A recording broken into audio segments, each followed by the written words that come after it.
Peter Merton sat at his desk, after the district attorney's men left, and put his head in his hands.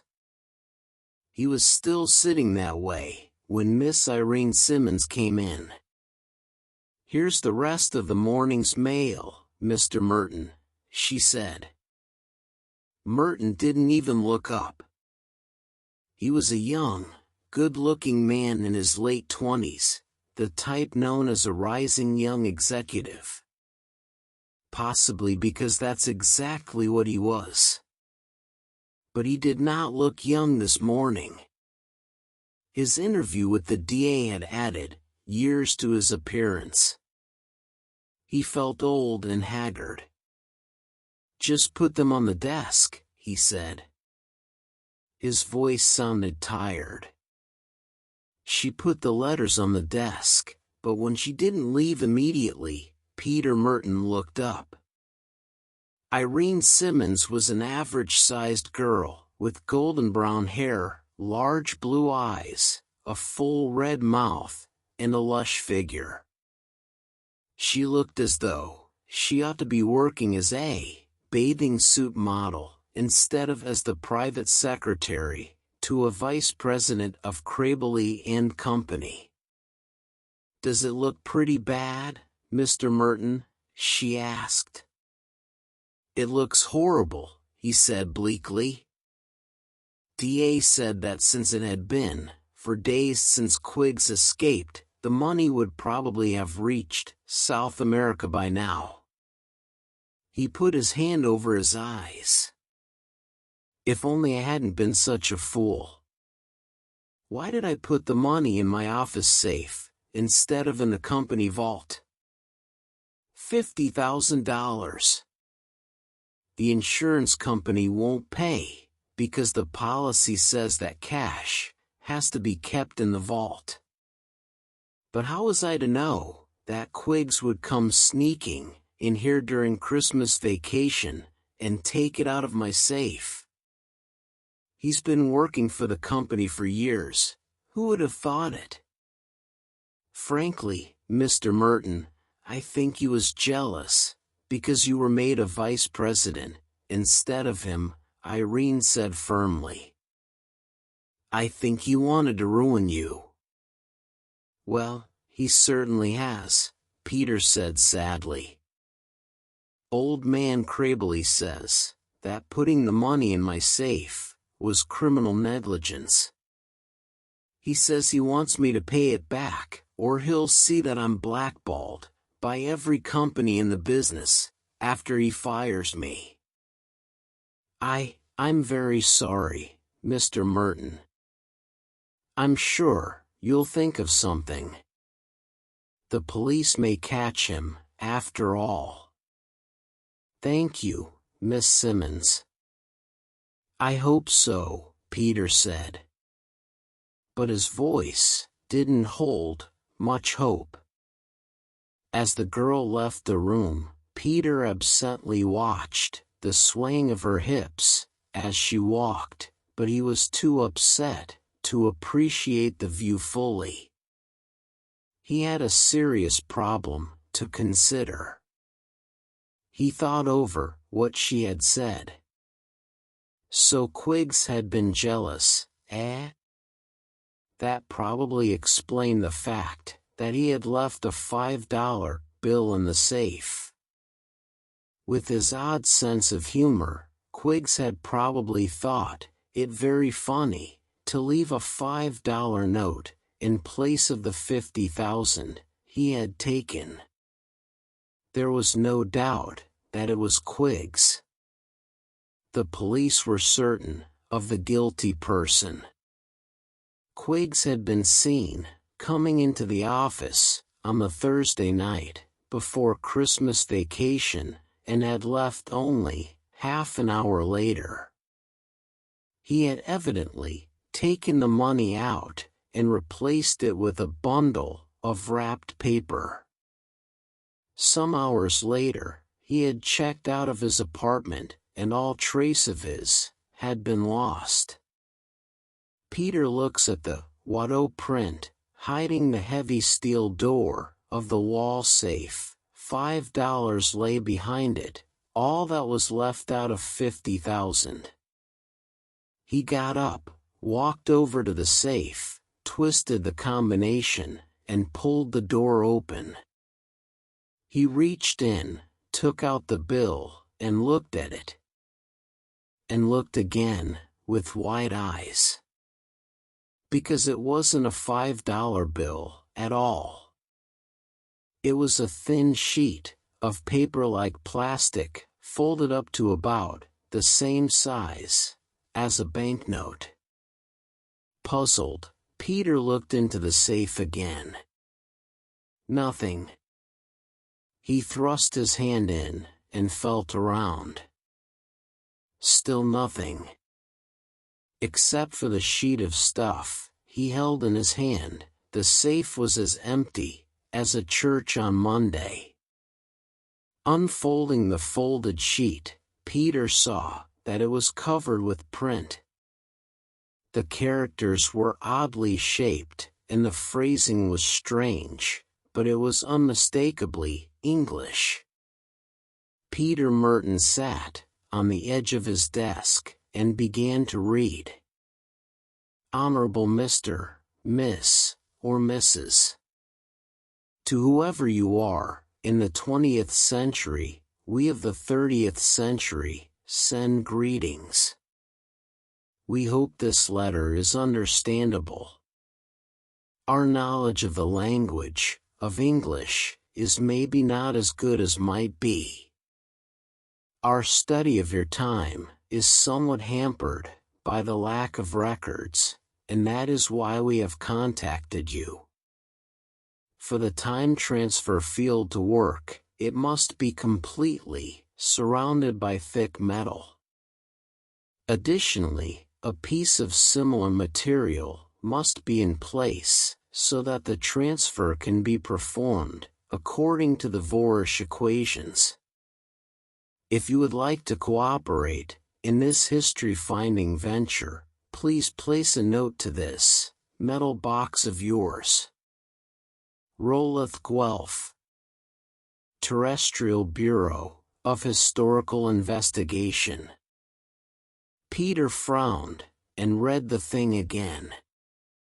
Who would write such silliness? Could it be another joke by Quiggs? No, it couldn't be. Peter Merton had put that $5 bill back into the safe, and he hadn't left the room while it was in there. He looked up at the open safe. It was still empty. Well, foolishly, he'd see whether this was a hoax or not. He pulled his gold-plated desk pen of its crystal holder, took a piece of office stationery, and wrote, Dear Mr. Guelph, I'm very much interested in your proposition, but I would like to have you explain a little bit more about it. Very truly yours, Peter Merton. He folded it and put it in the safe. Then he sat down and watched it. He watched it for 15 minutes before he decided that nothing was going to happen. Finally, he walked over and took out the paper. It was the same as it had been when he put it in. He looked back at the plastic sheet. Aha! It said, in order for the time transfer field to work, it must be surrounded entirely by thick metal. He put the note back in, and this time he closed and locked the door. 3 minutes later, he opened it again. This time, there was another folded sheet of plastic. It said, Dear Mr. Merton, understanding time transfer is very simple. Of course, the science of your time would be unable to build such a machine, but what happens is essentially this. If you put something in your metal box, we can pick it up and bring it to our time. However, there must be an equivalent exchange of matter, so we have to send something to your century, too. This must be done in accordance with the law of entropy. What we need mostly are historical documents, newspapers, books, and magazines of your era. Please send only factual material, no fiction. We will want fiction later, but not now. Here is a list of things we would like to have. Peter read down the list and blinked in amazement at some of the things. The letter ended with, "In return for this, we will send an equal weight of some of our old museum pieces of paper. Papers like the one we took from you, the things you called money. Will this be satisfactory? Here is a sample. Yours very truly. Rolleth Guelph." Money? Peter looked at the bill that was enclosed. It was a $500 note.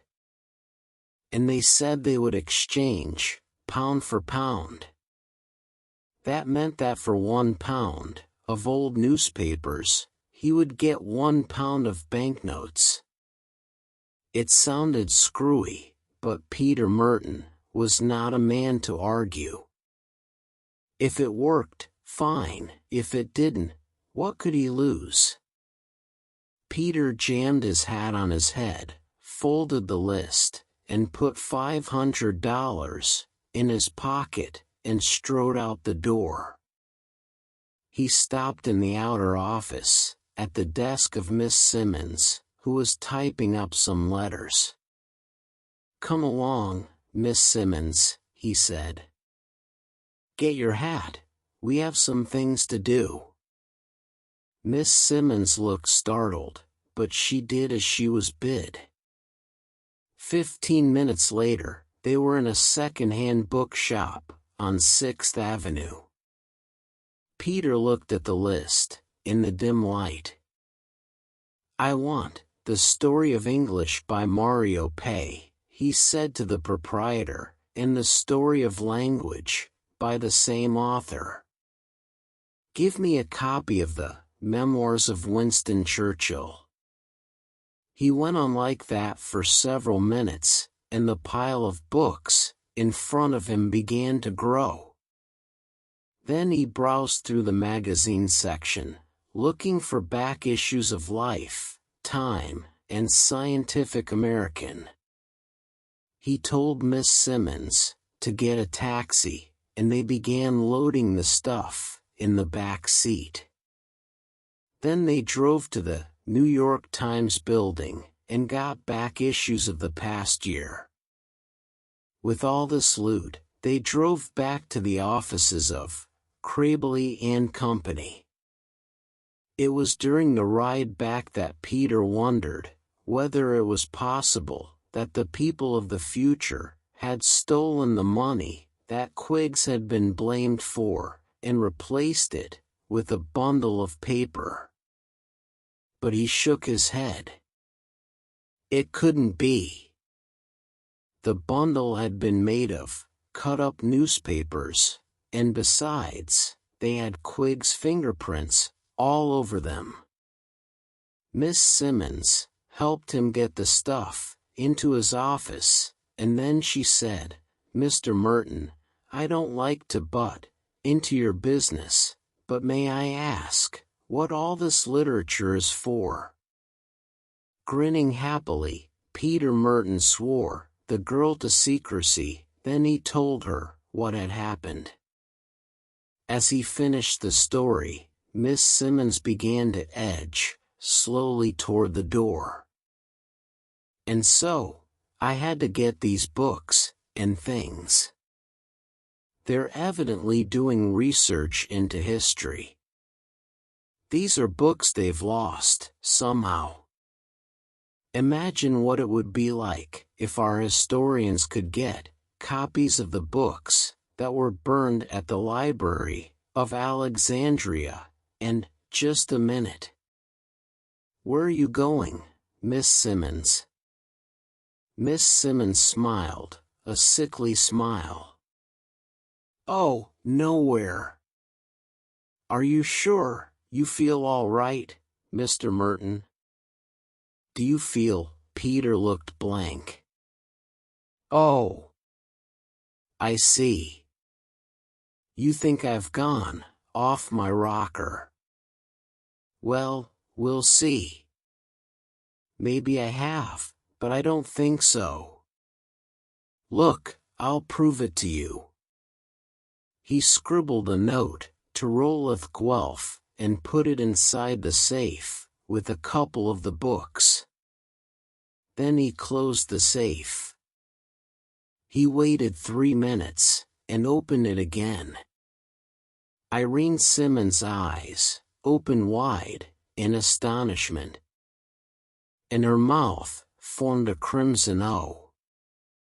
Tumbling out of the safe came sheaf after sheaf of banknotes. Now do you believe me? Peter asked victoriously. Yes. What else can I believe? Are they real? He picked one of the bills up and looked at it closely. It's real, all right. I started out in business as a bank teller, and I know how to tell a counterfeit. This is the real money, all right. Well, my goodness. That was all Miss Simmons could say for a moment. Then, after the shock of seeing all that money had lessened a little, she asked, "What are you going to do with it, Peter?" "The first thing I'm going to do," he said, "is return that $50,000 to Mr. Crabley. Here, help me gather this stuff up and sort it out into piles. We'll have to count it, too." The girl pitched in willingly and began to sort the bills. Swiftly they separated it. It was not until then that Peter Merton realized that the girl had called him by his first name. Was it the sight of all the money that had done it? Irene Simmons had never impressed him as the gold digger type, but Peter shrugged and went on stacking the money. When they had finished, Irene said, "There's not quite enough to pay back Mr. Crabley." "That's easily fixed," Peter said, grinning. He put in some more books, closed the safe, and waited. When he opened it again, more money came tumbling out. This time, there was enough to pay back the old man and more besides. Peter sorted out a pile of the larger bills, enough to make 50,000, and marched to Mr. Crabley's office.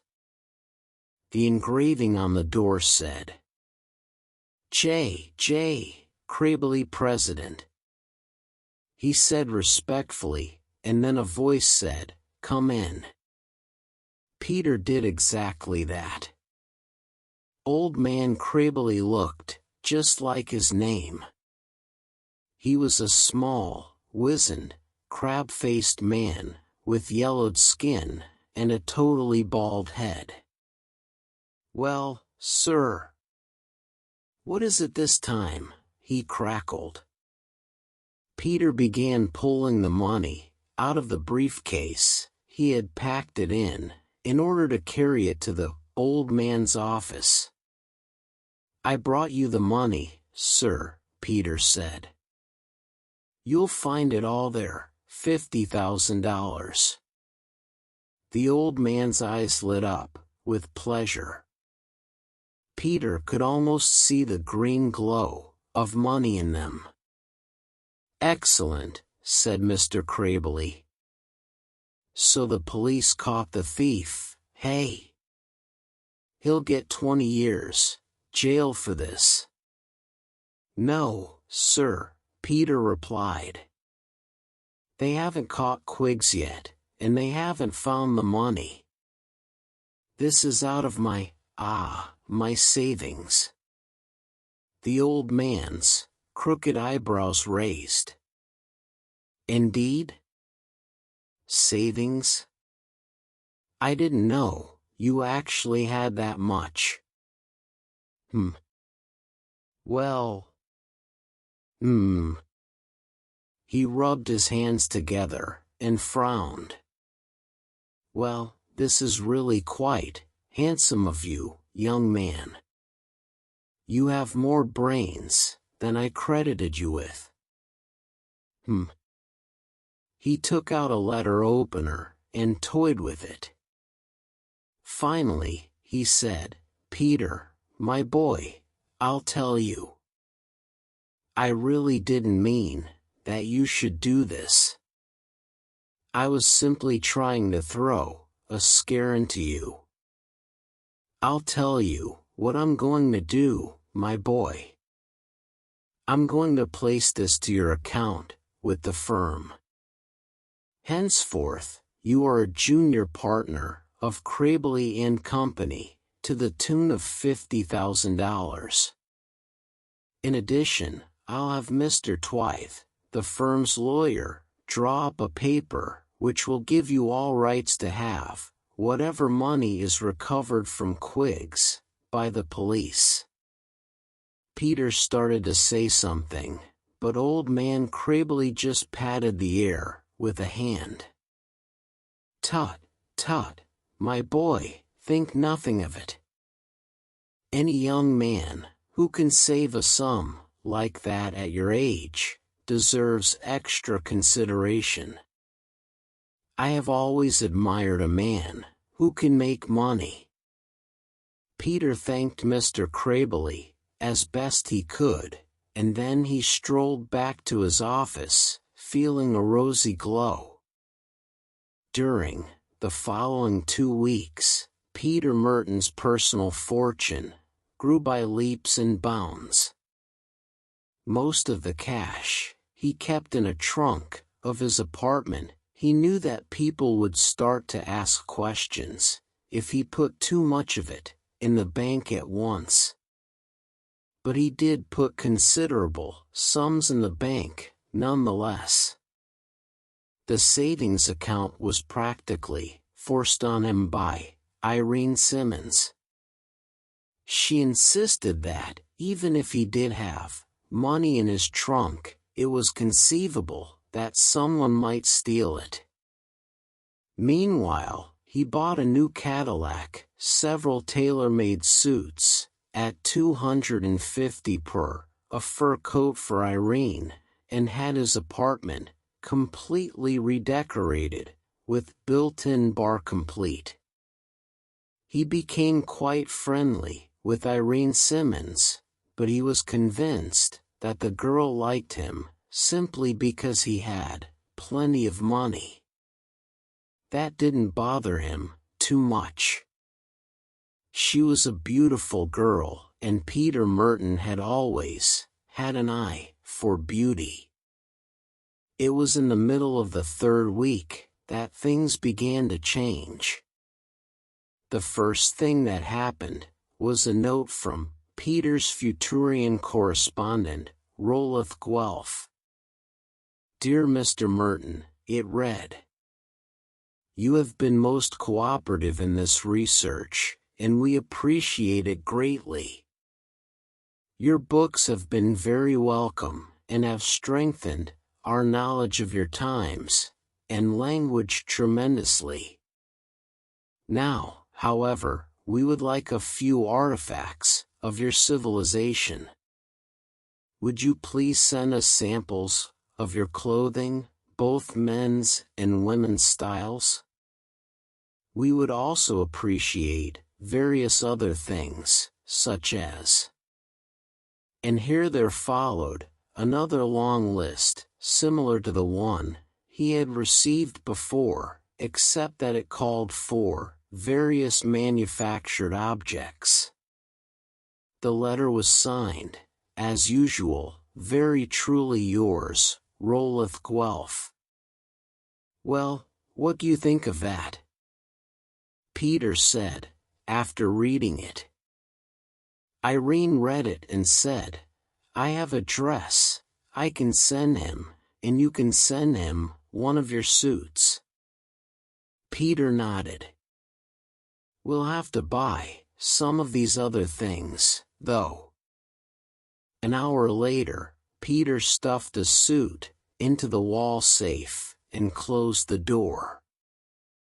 When he opened it, there was a small bundle of thin, strong material, which, when unfolded, proved to be a suit of sorts. It certainly looked different. Irene giggled when he held it out. You couldn't wear that on the streets. It looks like something out of Flash Gordon or Buck Rogers. Peter grinned and put Irene's dress in box. What he got back this time was also a dress, but this time Irene didn't giggle when it was unfolded. Wow, that's perfectly gorgeous, she said, in awe. I wonder if it'll fit me. Here, said Peter, handing it to her. Go find out. You can lead the fashion field, by a century to be exact. Irene took the dress, and headed for the ladies' powder room. When she came back, it was all Peter could do to keep his eyes from popping out. On Irene, the rich, iridescent material made her look like a queen out of a Technicolor. Extraordinary. Wow, said Peter feelingly. It's too bad they don't have suits that I can wear. I'll show you something else, too, Irene said excitedly. I accidentally spilled some water on it in the powder room, and look what happened. She proceeded to demonstrate by pouring water on her skirts from the pitcher on Peter's desk. The water rolled off without wetting the material. Then she took the desk pen and shook some ink on it. See, she laughed, it rolls right off. It never has to be cleaned, because it can't get dirty. Peter looked back at the Buck Rogers suit. Maybe I can get a tailor to make a decent suit out of that thing. Irene shook her head. I don't think so. There aren't any needlework. Peter frowned and took a pair of scissors from his desk drawer. He took one sleeve of the suit and tried to cut it. It wouldn't cut. He jabbed at it with the point.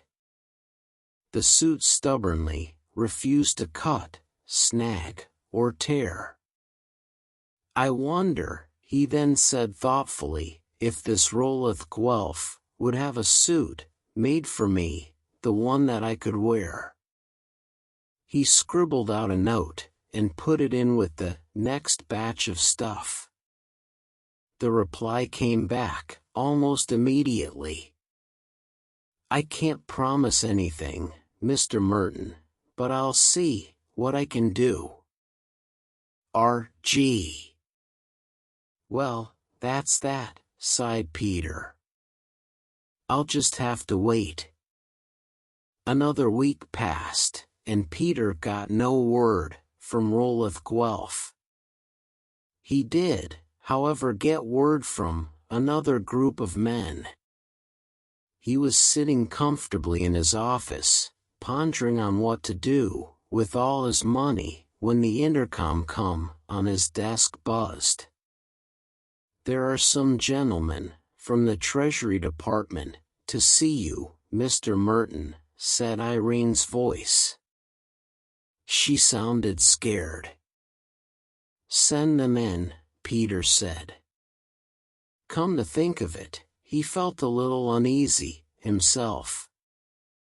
The two brisk, official-looking young men, who came into the office, identified themselves as Mr. Brady and Mr. Brown, of the United States Treasury Department.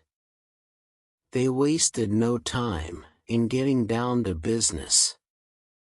"Now, Mr. Merton," said Brady, "we'd like to know how you're getting all this money." "Well, I saved it," he said. "That's not what I meant," said Brady. "I'm talking about several counterfeit bills that have been traced to you." "Where did you get them?" "But they can't be counterfeit," Peter protested. "They are perfectly good bills." "Oh, they're good imitations, all right," Brown said. "The most amazing fakes I've ever seen. The paper is perfect, the engraving is beautiful, in fact, the only thing wrong is the serial numbers. Some of those numbers haven't been printed on bills yet for 20 or 30 years. "Now, Mr. Merton," said Brady, "tell us where the plates are. Who printed these amazing phonies?" "I don't know," Peter said. He stammered. Frightened, he didn't know what to say. He was afraid to tell them about Roloff Guelph and the time transfer. They'd think he was crazy. "It won't do you any good to lie, Mr. Merton," said Brown. "We got a search warrant this morning, and went through your apartment. We found the trunk full of money in your closet. Some of the boys are going over them now, down at the Treasury office." Peter Merton gulped, and said nothing. He couldn't. There was a lump in his throat, the size of a grapefruit. "Well," Brady said, "if you won't tell us, I'm afraid we'll just have to take you in. Come along, Mr. Merton." Still speechless, Peter walked out of the office, between the two men. Peter Merton was sitting in a cell, with his head in his hands, when he heard the clicking of high heels down the corridor, followed by the heavy tread of a guard's feet. It was Irene. "I got a lawyer for you, Peter," she said breathlessly, as she came up to the cell door. The guard leaned against the wall and inspected his fingernails. "I don't think he needs a lawyer, lady. What he needs is a good doctor. He's flipped his cookie." Peter managed a faint grin. "I told them how I got the money," he said. "They think I'm nut." "But, Peter," she said, "why would Roloff Guelph send counterfeit money?" "He didn't," Peter said. "Don't you see? He got all that money out of a museum. There's probably bills that were printed in every century for the next 1,000 years. He just sent some bills that yet haven't printed for 20 years. Well, don't you worry, I'll do something to get you out," she said. "Couldn't we take them up to the office and show them how it works?" "I don't know. Maybe. But Brady said that even if I were telling the truth, they'd have to take all the money away from me. I don't care about the money, Irene said. All I care about is getting you out of this horrible place. Suddenly, a door opened at the far end of the corridor, and there were more footsteps. It was Brady and Brown, followed by a man that Peter had never seen before. The stranger was saying, "After all, it's only fair that my client be allowed to prove his story, no matter how fantastic it is." "He'll get a chance," Brady said sharply. The stranger turned out to be Q. Bertram Leslie, the lawyer that Irene had engaged. "All right," Brown said to the guard, "let him out. We'll take over." Then he looked at Peter. "We're going up to your office, Merton, to give you a chance to prove this screwy story you've been telling us about a time machine. I know, it's going to be a waste of time, but justice is justice. Come along." It was after 6 o'clock when they arrived at the offices of Crabely and Company, and the office suite was deserted. Irene let the officers in with a key, and they went back to Peter's private office. "Okay," said Brady, "there's your magic safe, do your stuff." As Peter began working the combination, Brown said, "By the way, Merton, you'll be interested to know that the Brazilian police have picked up this guy, Quiggs, who stole the $50,000 from you. He claimed he opened the package, and there was nothing but a bunch of plastic in it. But the Brazilian cops think they've got a lead on it." Peter paid no attention. He wasn't interested in Quiggs' crime right now, he was only interested in his own. He swung open the door and looked inside. There was a folded note from Roeleth Guelph. He opened it and looked.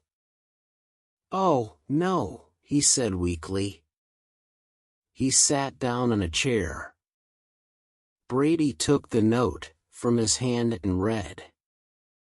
"Dear Mr. Merton, we of the Terrestrial Bureau of Historical Research want to extend to you our warmest thanks for your cooperation.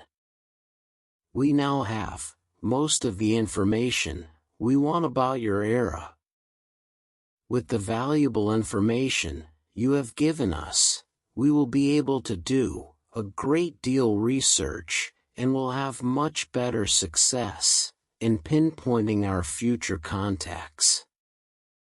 It is too bad we could not meet in person, as it is impossible to transfer living things through time. Rest assured that your name will go down in history books as one of our most valuable contacts.